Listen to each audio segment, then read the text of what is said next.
everything makes it into the headlines, but we bring you the full story. Join Uchenna Cyril Anyoke, a renowned media personality and former president of the Nigerian Publishers Association, as he unpacks the real issues behind the news, from politics to public policy, economy to human rights. Nothing is off limits. Expert guest, in-depth conversation, local and global perspective. New episode every week on Facebook and YouTube. Watch now on Freedom Square TV. Follow for updates and behind the scenes clips. Beyond the headlines, beyond the news.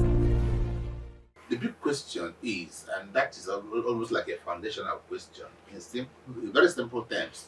When people hear one-term pact, one term, what exactly does it mean in practical political terms? And why is it generating so much emotional and political reaction and tension among the people?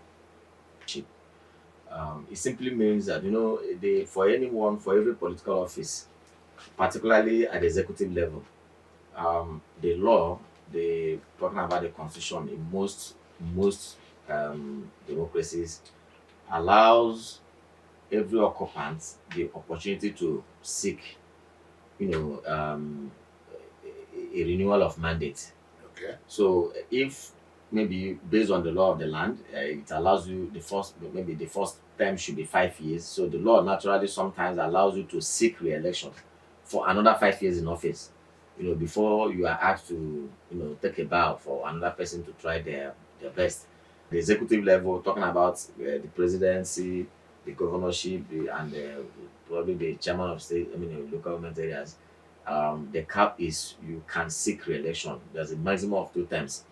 And so that is my understanding of what, tenureship. So when somebody comes to say, look, I will, even though the law allows me to seek a renewal of mandate, if I am given in the first instance, I will not seek re-election. I will simply do a one term and bow out. That becomes some kind of a promise that somebody is making for some reasons. There could be several reasons. One, why a political office, someone who is seeking to be elected into any of the executive positions can make that promise. There are a lot of political reasons why that promise can be made. So now, if Mr. P2B had in the past, or is making that promise now, I believe that there are a couple of reasons why he's making such promise. But let me say this: that ordinarily that shouldn't generate a furore.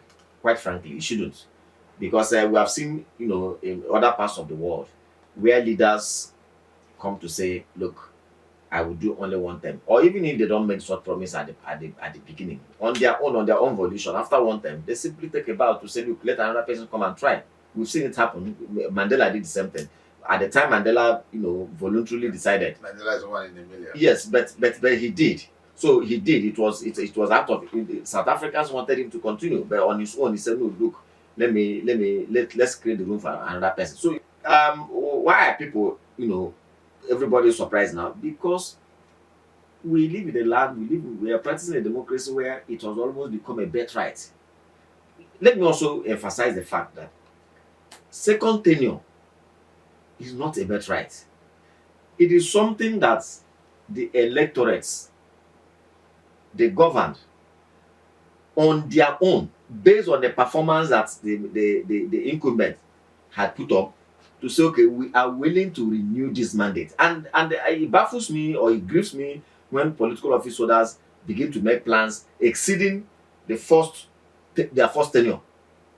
For me, it shouldn't be, because the contract to sign with the people is based on the tenure that the office you're elected for. After that, it is, yes, you can seek re-election, but it is right on people to say we want you to continue or not. So when people begin to make plans exceeding their tenure, for me, that is what the legislature the judiciary will call ultra-vires.